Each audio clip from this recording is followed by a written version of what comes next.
1327 a.C., el antiguo Egipto está de luto.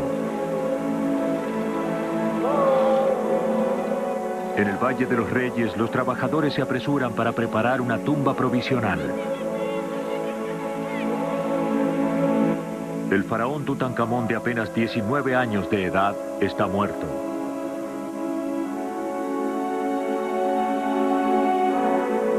Su tumba es prestada. Con solo 4 estrechas cámaras, es pequeña según las pautas reales, pero sus contenidos son apropiados para un rey. Un trono ostenta el retrato enfundado en oro del joven rey y su esposa. Uno de sus féretros, el más interno de 3, está hecho de oro sólido y pesa más de 1 tonelada. La máscara que cubría el rostro de su momia está considerada como una de las más hermosas obras de arte jamás logradas en ese precioso metal. Los tesoros de la tumba de Tutankamón, la única descubierta intacta en el Valle de los Reyes, son solo una fugaz muestra de lo que debió ser el antiguo Egipto durante su fabulosa Edad de Oro.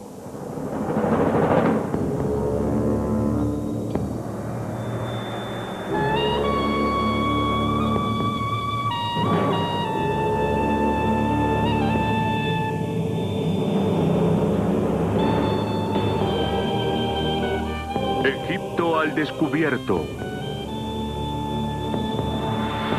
Edad de Oro.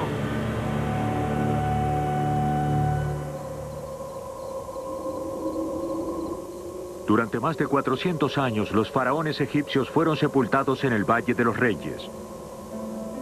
Sus tumbas fueron cavadas en la sólida roca, pero a la cámara de sepultura se la llamaba la Casa de Oro. Por su cálido brillo y su indestructibilidad, se creía que el oro era la carne del dios del sol, Ra, y que poseía poderes sobrenaturales.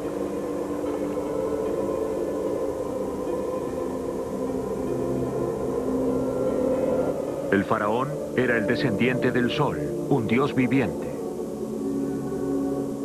Los egipcios creían que al cubrir con oro al faraón, la carne de los dioses le garantizaba la vida eterna.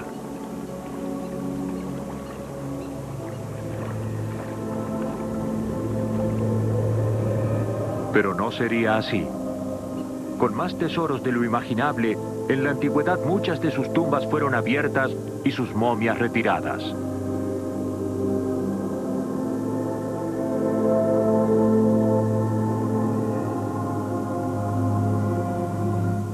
En el Museo Egipcio del Cairo se encuentran los restos de algunos de los faraones más poderosos de Egipto.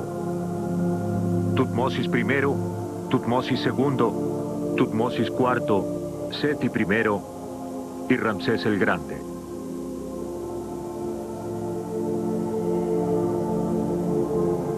Pero la pequeña tumba de Tutankamón, al igual que su nombre, estuvo perdida y virtualmente olvidada.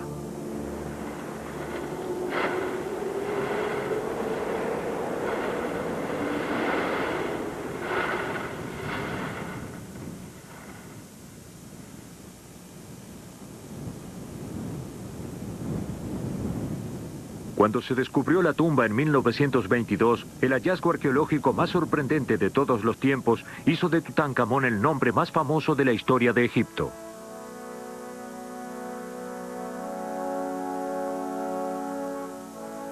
Sus tesoros dieron testimonio de la asombrosa riqueza y poder de la civilización egipcia durante la Edad de Oro.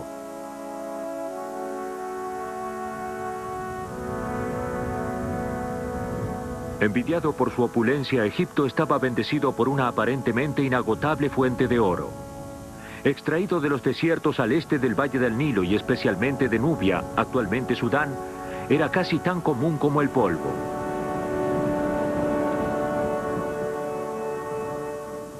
He moldeado estatuas de los dioses en oro y he decorado con lapislázuli y todo tipo de piedras preciosas, proclamaba una de las inscripciones de Tutankamón.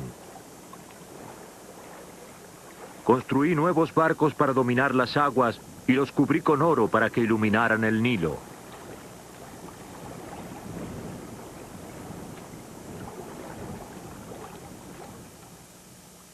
Tutankamón fue uno de los 14 reyes que formaron la 18ª dinastía de Egipto. En el año 1550 a.C., su fundador, Amosis I, inauguró el Imperio Nuevo e inició el mayor reino que el mundo había visto.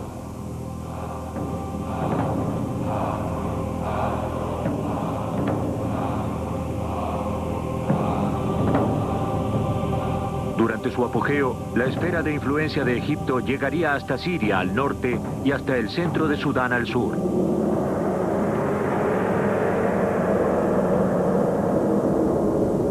Pero antes del reinado de Amosis no hubo ningún imperio.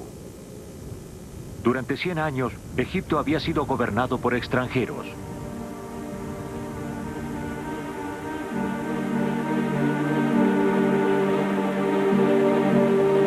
Originarios de Canaán, estos extranjeros conocidos como Hicsos establecieron una base de poder en el delta del Nilo, otorgándoles un dominio absoluto sobre las rutas comerciales del lucrativo Mediterráneo.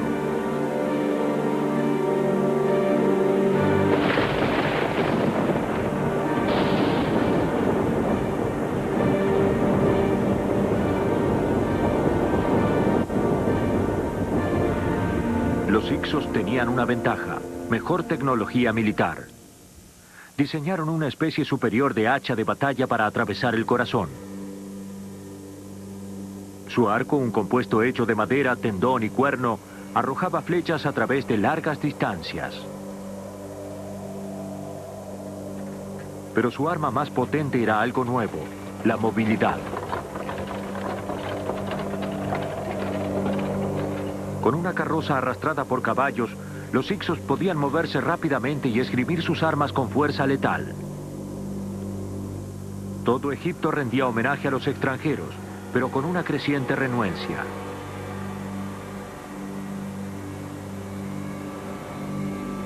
En Tebas, una familia de gobernantes locales, nombrándose los verdaderos reyes de Egipto, finalmente se rebeló. Uno de ellos, el rey Seqenenretao, pagó el máximo precio.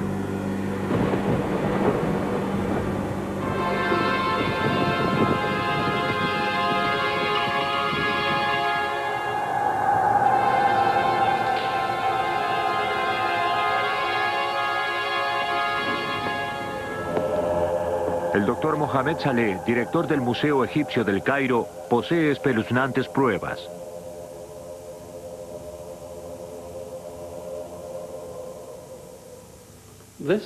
Esta es la momia de Seqenenretao, quien murió en el campo de batalla contra los Hicsos. Al desenvolver su cuerpo, hallamos muchas mutilaciones y cortes, y se puede ver que murió en agonía. Y su rostro tiene varios cortes que solo pudieron provocar las armas traídas a Egipto por primera vez por los Hicsos. Una de las armas que provocó el daño fue el hacha de batalla distintiva de los Hicsos. Su larga y angosta cuchilla era apta para perforar los huesos.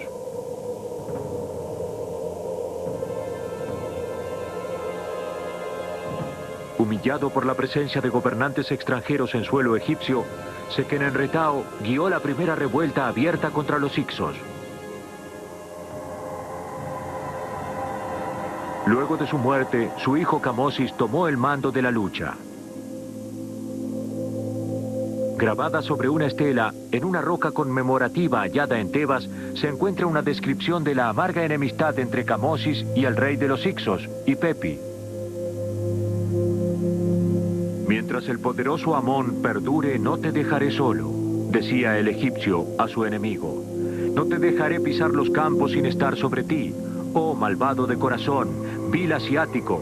Beberé el vino de tus vides, dejaré desolado tu lugar de residencia, derribaré tus árboles.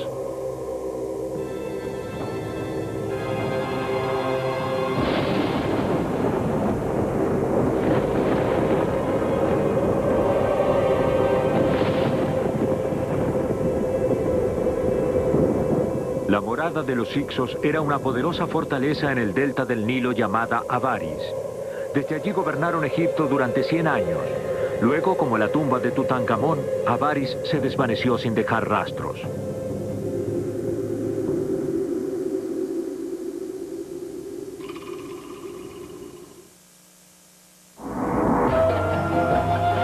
regresa a la Semana de Egipto. Semana de Egipto.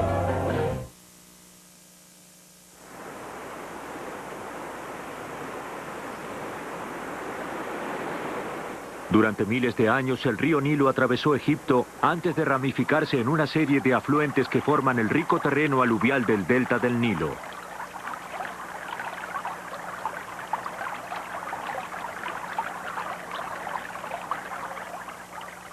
Aquí los hicsos construyeron su capital. Pero durante más de un siglo su exacta ubicación permaneció como uno de los grandes misterios de la arqueología moderna.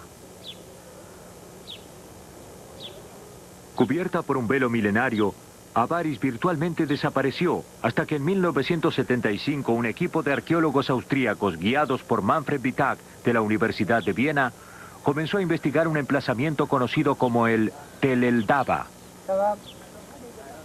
Tel significa montículo, generalmente el lugar de un antiguo asentamiento.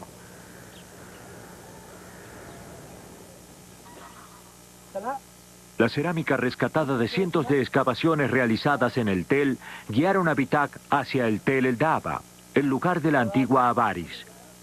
Para un ojo entrenado, Avaris claramente no es egipcia. Sus viviendas y templos son similares a los hallados en el antiguo Canaán y en Siria.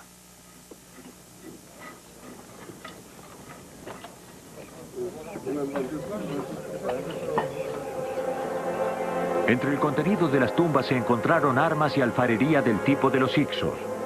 Pero en los 90, Witag realizó el más importante descubrimiento de todos: los restos de una magnífica fortaleza.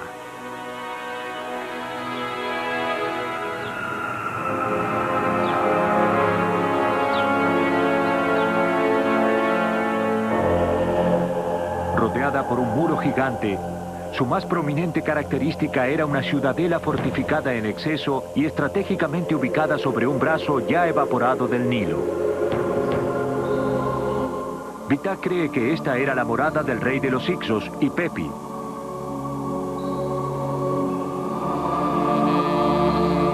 Camosis amenazó con atacar a Avaris y expulsar a los hicsos. Debido a que se proponía cumplir con su palabra, Pepi ideó un ingenioso plan.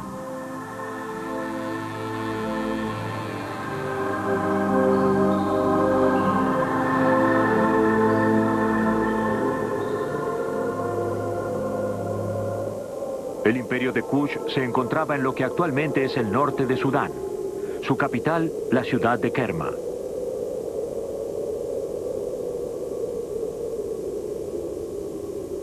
Alrededor del año 1555 a.C., un mensajero dejó a Avaris y se dirigió hacia el sur a través del desierto y en dirección a Kerma con una misión secreta, pero su viaje sería interrumpido.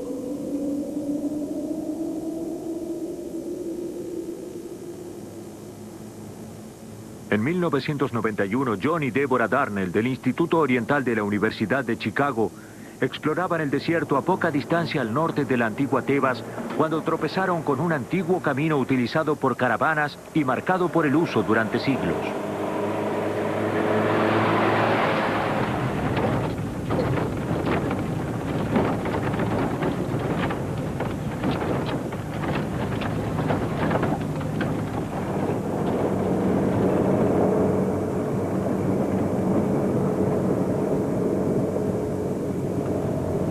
El camino los guió hacia una colina que llamaron Jebel Yauti. Lo que hace tan particular a este peñasco son las inscripciones. Está cubierto con dibujos esgrafiados.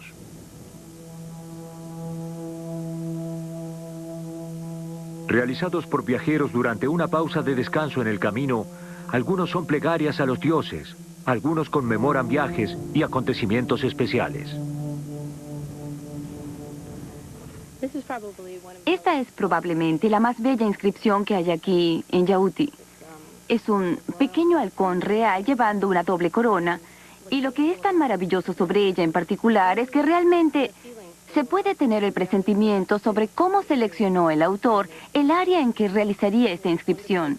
Hay un maravilloso brote de sal que emana de la roca y aquel punto en el medio habría sugerido a su autor la silueta de un halcón, porque eligió el área adecuada para acentuar la escultura.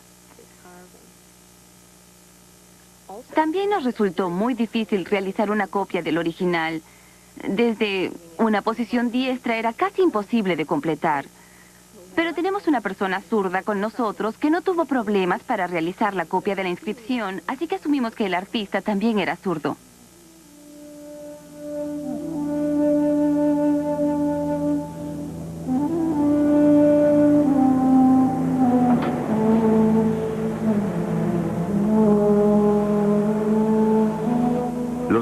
Finalmente descubrieron una red de caminos en el desierto que se dirigían de norte a sur a lo largo del recodo Kena del Nilo y se ligaban a otras rutas del Gran Oasis del oeste y a Nubia en el sur.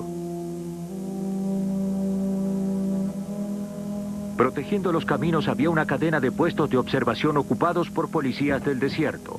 Actualmente lo que parece una pila de escombros fue una vez un par de torres de alrededor de 9 metros de altura. Ellas jugarían un papel crítico en la guerra contra los Hicsos.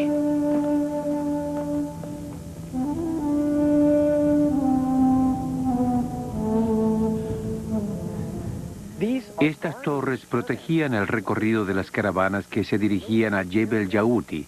Este área se encuentra en el límite de Tebas, el límite norte de la provincia tebana. Parece que estas torres fueron utilizadas aproximadamente en tiempos de Camosis para proteger el recorrido de las caravanas y como base de los policías ambulantes que vigilaban la angosta puerta del desierto, como era llamada por los egipcios, la puerta trasera hacia Tebas. Para los Hicsos, la puerta trasera hacia Tebas fue la ruta hacia el desastre. Y Pepi esperaba vencer a Camosis estableciendo una alianza con el rey de Kush y abriendo un segundo portal en la frontera sur de Egipto. Pero su plan fue frustrado al ser capturado su mensajero en el desierto, camino a Kerma. Camosis murió antes de que los Hicsos fueran expulsados. La tarea recaería sobre su hermano, Amosis, el fundador de la 18ª dinastía. Amosis, el primer faraón en gobernar durante la Edad de Oro, estaba dispuesto a liberar Egipto.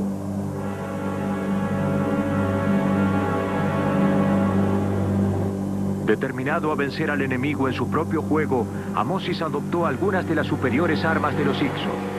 Pronto se vieron carrozas impulsadas por caballos y conducidas por egipcios en el campo de batalla.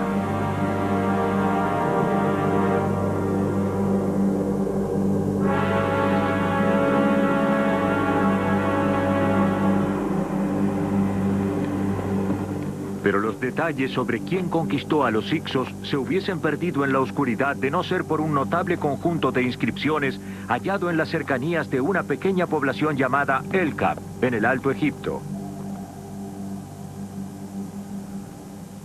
En una desenfadada demostración de vanidad, un soldado del ejército del faraón, también llamado Amosis, dejó su autobiografía en los muros de su tumba.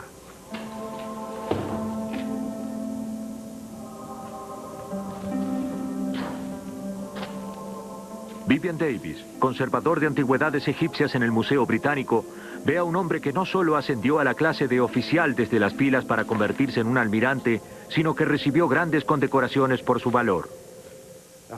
El mayor homenaje que se le podía brindar a un soldado en el antiguo Egipto era ser conferido con la condecoración de oro del faraón.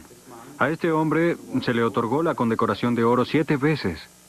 Seguramente fue un héroe militar de su época. Aquí se lo ve llevando con orgullo la condecoración de oro, estos brazaletes de oro sólido.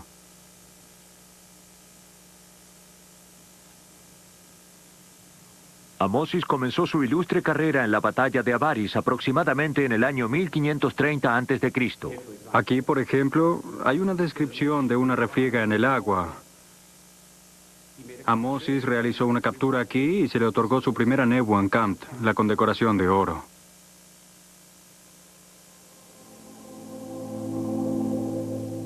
Se entregaba un brazalete por cada enemigo asesinado.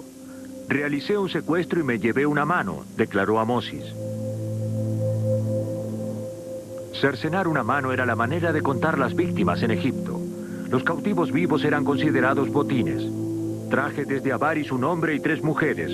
Su majestad me los dio como esclavos. Pero la tumba registra algo más que los triunfos personales del soldado. Pero más importante es que la tumba contiene la información Her Hag Udhuaret. Avaris fue tomada. Eso significa que el rey Amosis venció a los Hyksos.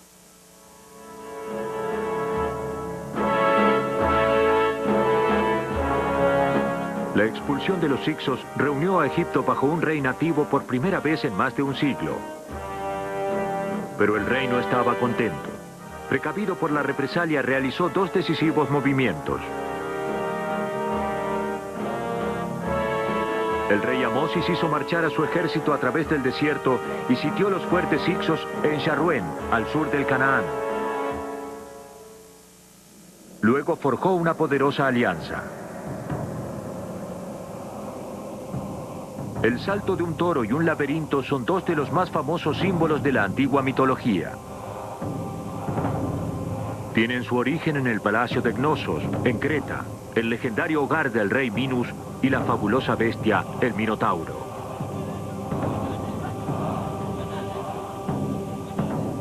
Los minoicos y su poderoso imperio de alta mar dominaban el Egeo. Creta era un centro comercial que se enriquecía del vino y el aceite de oliva.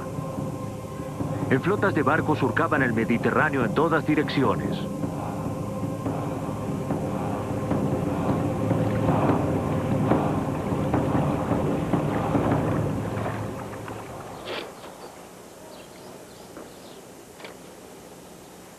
En 1991, mientras excavaban un palacio construido por Amosis en Avaris, luego de la expulsión de los Hyksos, Manfred Vitak y su equipo realizaron un sorprendente descubrimiento.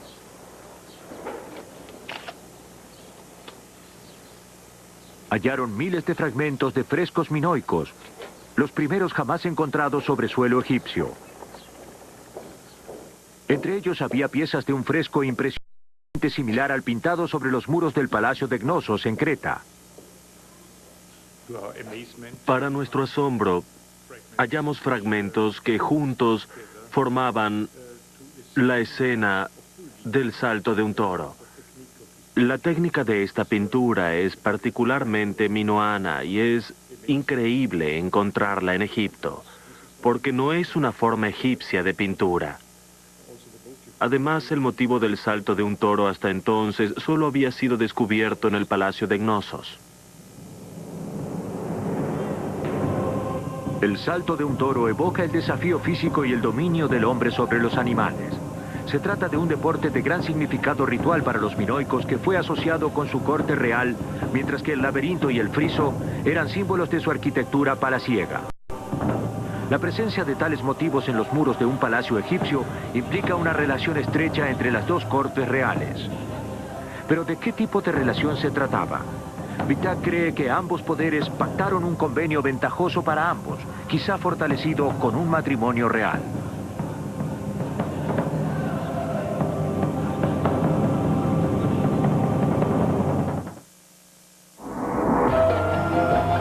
Ya regresa la Semana de Egipto.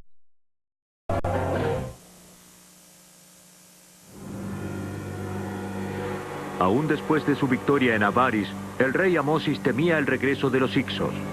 Pero entonces un ataque podía llegar solo desde el mar. Los minoicos eran el principal poder marítimo de la época. Forjando una alianza con ellos, Egipto estaría protegido. A cambio, los minoicos fueron generosamente recompensados. Sus barcos retornarían a casa cargados con el legado de la Edad de Oro.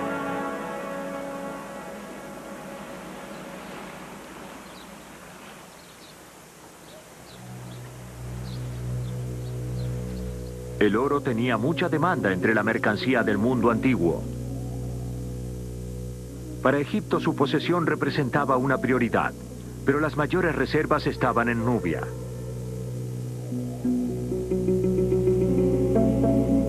Con la frontera norte a salvo, el rey Amosis se volvió hacia el sur para vengarse de los viejos aliados de los Hyksos, el imperio de Kush. Un rico y poderoso imperio que se extendía desde la frontera sur de Egipto por cientos de kilómetros en Sudán.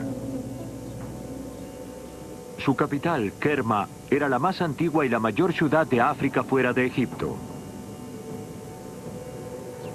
Actualmente Kerma está en ruinas, pero su enorme templo está aún en su mayor parte intacto. De una superficie de 1050 metros cuadrados es conocido localmente como el de Fufa. A pesar de que su mampostería haya sido estropeada y se haya deformado por el tiempo, el de Fufa continúa dominando el paisaje circundante.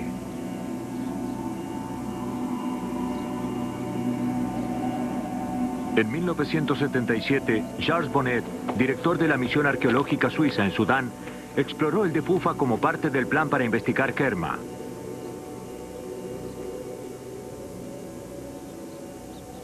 A un lado, una única puerta de acceso se abre hacia una escalera que lleva a una pequeña habitación, el santuario interior del templo. Cerca de un altar de mármol blanco, Bonnet halló huesos de carnero y cabra. Esto sugiere que era utilizado para el sacrificio de animales. Nos hallamos en medio de un enigmático monumento, el de Fufa. Incluso el nombre es extraño. Es un nombre nubio que significa elevación hecha por hombres. Este altar, aquí, posiblemente haya sido el centro del rito ceremonial. Creemos que como ofrenda, el sacerdote sacrificaba algunos carneros sobre esta piedra. Desde la habitación, otra escalera lleva a la azotea, en donde se llevaban a cabo las ceremonias al dios Sol. De unos 16 metros de altura domina la visión de lo que fue alguna vez una impresionante ciudad.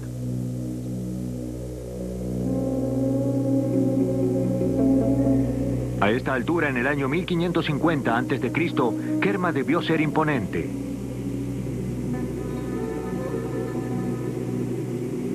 Un muro fortificado de 9 metros de altura rodeaba las casas y jardines de la nobleza, el salón de audiencia del rey, el palacio y el complejo religioso. Cubierto de yeso blanco con pilones de más de 21 metros de altura, el de Fufa era magnífico, incluso para las normas egipcias.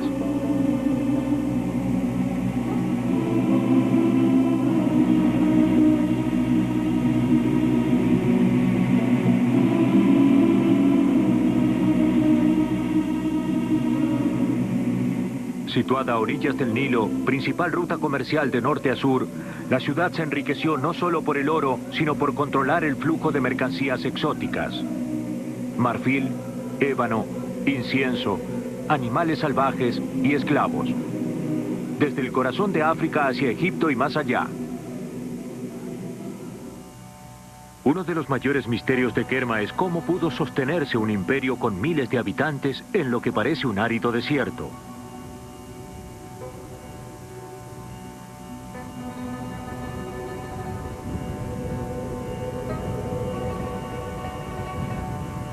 Para hallar la respuesta, Derek Welsby del Museo Británico y su equipo estudiaron un área de 1.800 kilómetros cuadrados al sur de la ciudad que nunca había sido explorada. Allí descubrieron 400 antiguos emplazamientos, muchos pertenecientes al período de Kerma. Cuando fueron marcados en un mapa, formaron una línea a lo largo de lo que habrían sido 2 antiguos canales del río que se secaron hace tiempo. Se ven las orillas por las líneas de vegetación de ese lado y de este otro lado. Y el canal, en este punto de 70 metros de ancho, fluye hacia el norte.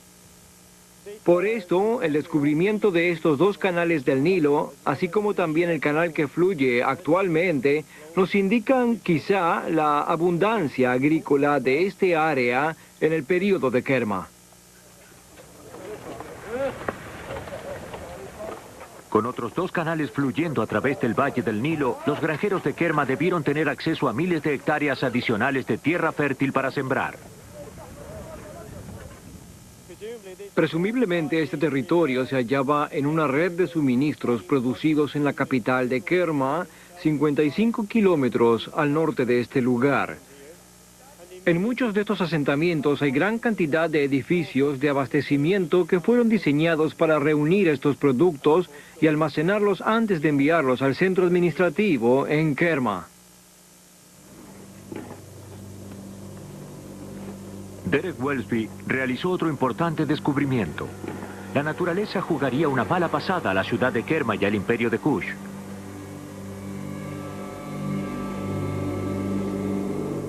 Por el año 1500 a.C., los dos canales del Nilo comenzaron a secarse y el abastecimiento de alimento disminuyó. Entonces, en un momento de crisis, una nueva y aún más siniestra amenaza aparecía desde el norte.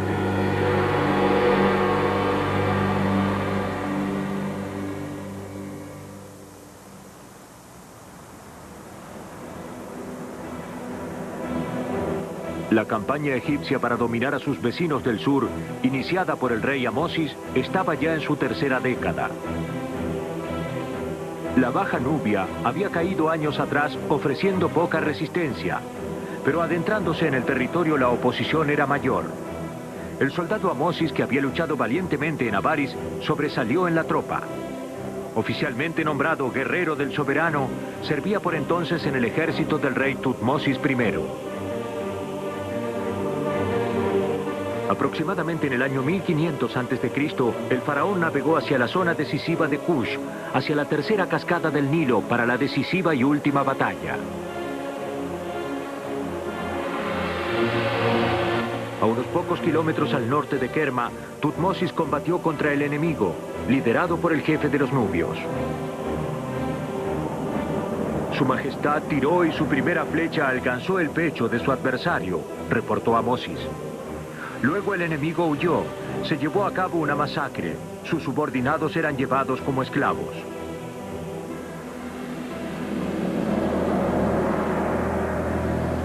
Con la flecha aún en su pecho, el jefe nubio fue colgado hacia abajo en la proa del barco de Tutmosis como una siniestra advertencia. Luego el faraón saqueó e incendió la capital cushita.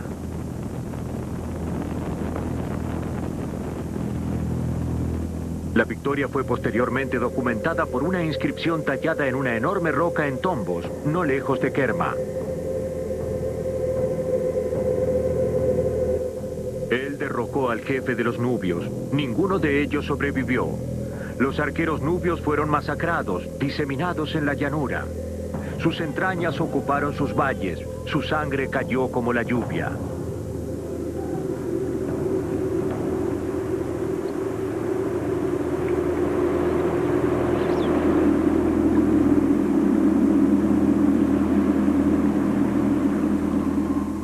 Con la conquista de los cushitas, Egipto se apropió de los terrenos más ricos en oro del mundo antiguo.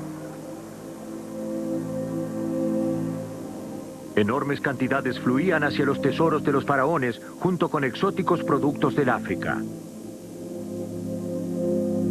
Pinturas en las tumbas muestran a los nubios trayendo a Egipto ofrendas de oro. Este era cuidadosamente pesado en balanzas y registrado por los escribas. Inscripciones del tiempo de Tutmosis III, el nieto del conquistador de Kush, registran que durante 3 años de su reinado fueron importados más de 9.000 debons desde las minas de oro de Nubia.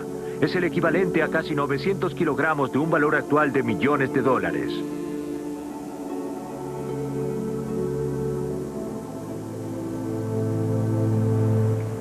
Resueltos a anexar Nubia a su imperio en expansión, los egipcios continuaron una política deliberada de asimilación. Traídos a Egipto como rehenes, los hijos de los gobernantes de Nubia fueron alojados en el palacio y educados junto a los hijos del faraón. Allí aprendieron el idioma egipcio, vistieron ropas egipcias e incluso adoptaron nombres egipcios. Una vez adoctrinados, retornaron a su hogar para servir al gobierno colonial.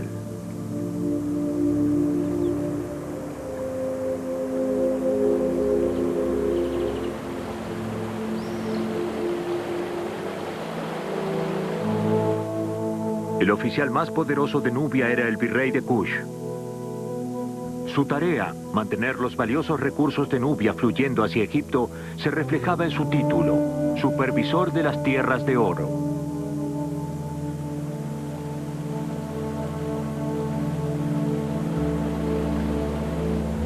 Uno de los virreyes más famosos fue Medimosis, quien sirvió durante 30 años bajo el rey Amenofis III en el año 1390 a.C.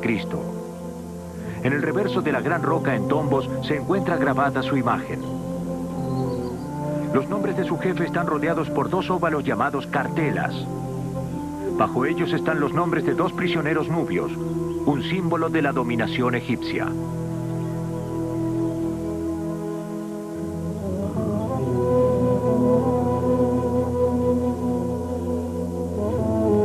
Medimosis fue recompensado por sus servicios con una tumba en Tebas que incluía 3 bellos sarcófagos de piedra grabada.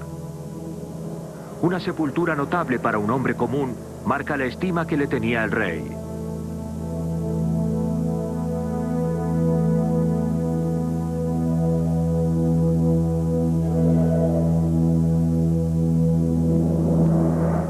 Fue su jefe, Amenofis III, el 9º faraón del Imperio Nuevo, quien recogería la mayor cosecha de la Edad de Oro.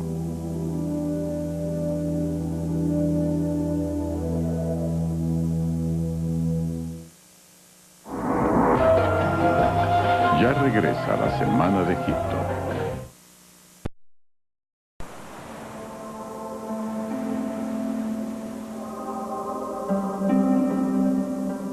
Conocido como el Sol Deslumbrante de Egipto, al momento de su muerte en el año 1352 a.C., Amenofis fue probablemente el hombre más rico en la tierra. En la antigüedad, la opulencia de su corte no tenía rival. Durante un reinado que duró casi 40 años, Amenofis transformó el paisaje del Valle del Nilo.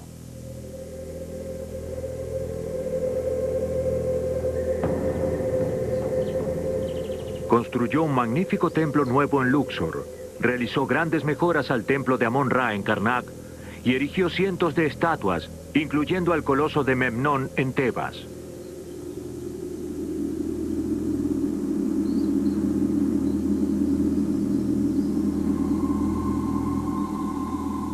En el extranjero, la riqueza de Egipto era envidiada por el mundo mediterráneo y el prestigio del faraón nunca fue mayor.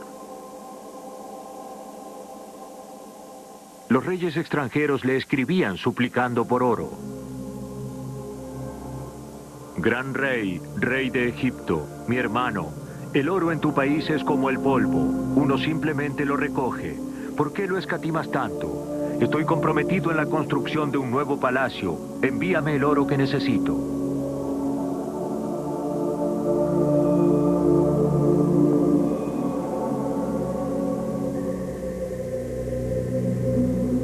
Pero durante la Edad Imperial fue más el oro que fluyó hacia Egipto que el que salió. Incluso se filtró entre quienes servían al faraón.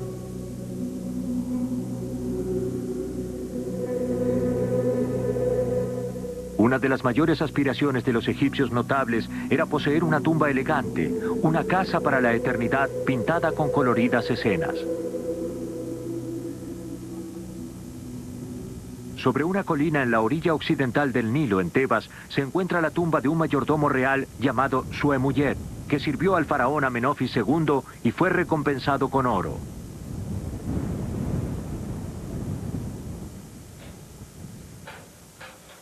La egiptóloga Betsy Bryan de la Universidad Johns Hopkins de Baltimore, Maryland, cree que era lo suficientemente rico como para emplear una gran brigada de pintores y aprendices para decorar su tumba.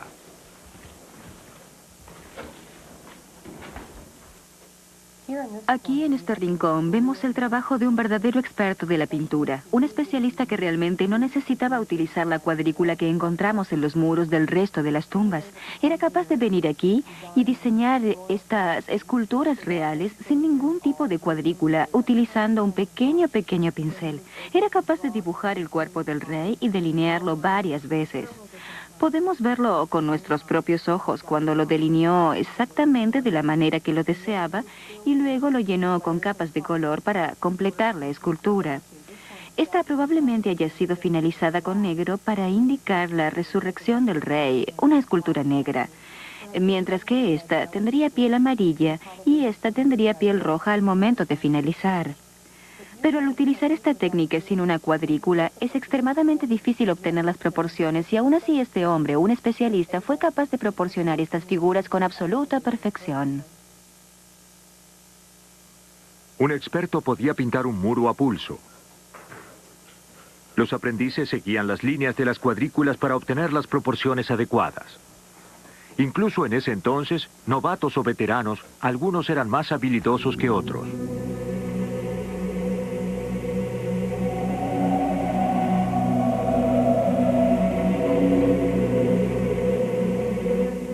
Mientras los aprendices practicaban su arte para los notables y ricos, solo los expertos estaban autorizados en las tumbas de los faraones. Las más grandes y elegantes en el Valle de los Reyes pertenecían a Seti I.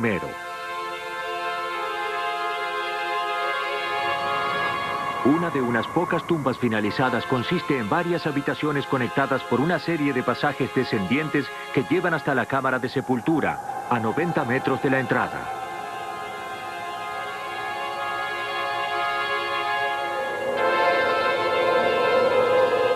Ahuecar una tumba llevaba en promedio 2 años. Decorarla llevaba aún más.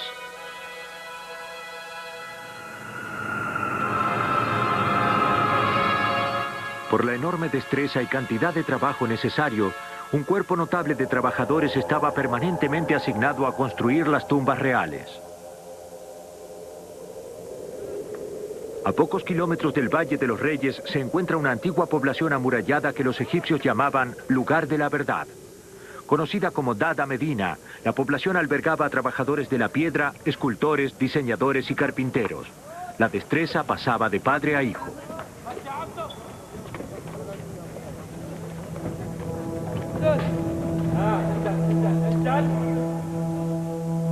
Extraordinariamente cultos, los trabajadores mantenían registros escritos en papiro y en trozos de cerámica y piedra caliza, llamados ostraca, donde asentaban sus tareas.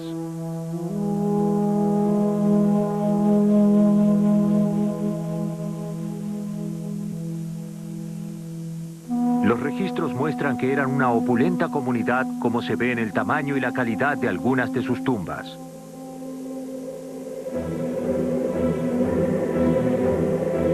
Pero a pesar de la prosperidad en el hogar, había nubes de tormenta en el horizonte.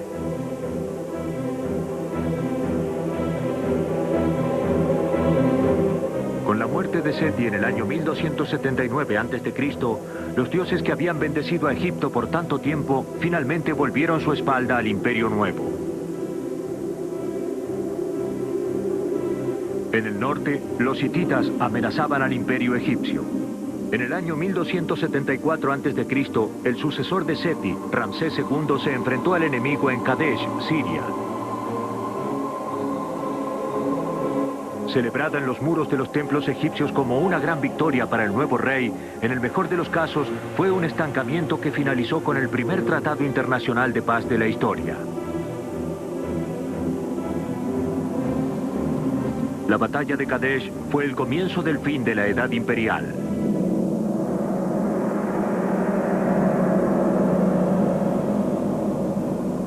Ominosamente, la provisión de oro de Nubia comenzó a escasear.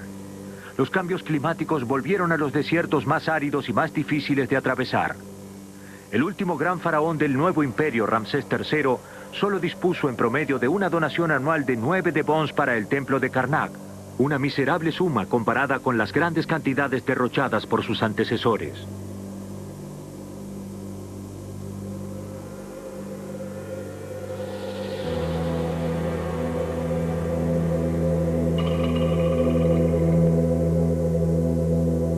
Pero algunos egipcios hallaron una fuente de oro ya preparada.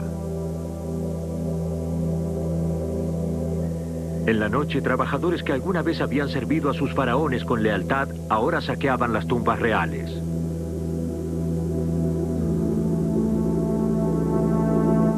Esta copia de una causa de la corte registra la sorprendente confesión de un trabajador de la piedra llamado Amenplufel. Abrimos los féretros externos e internos y hallamos la noble momia del rey.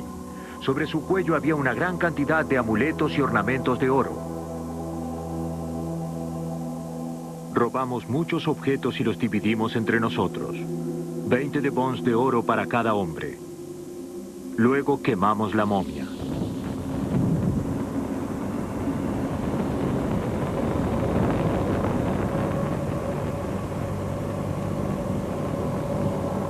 Temiendo por su seguridad incluso en la muerte, el último rey de la Edad de Oro, Ramsés XI, abandonó Tebas en el año 1070 a.C.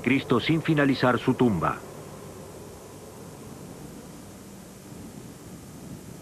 Ningún otro faraón sería sepultado nuevamente en el Valle de los Reyes.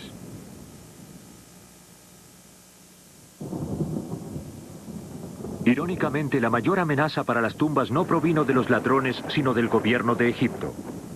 Por entonces, con disturbios políticos y económicos, la autoridad central colapsó y el país se dividió en dos.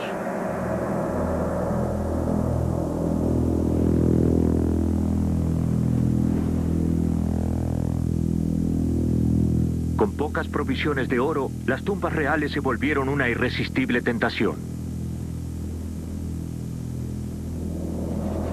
Bajo el pretexto de proteger de los robos al legado egipcio, las momias reales fueron extraídas de sus tumbas, despojadas de su oro y de otros tesoros, y luego sepultadas nuevamente en dos escondites secretos.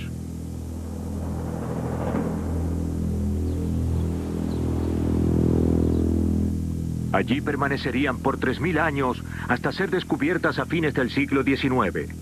Los cuerpos fueron llevados al Museo del Cairo.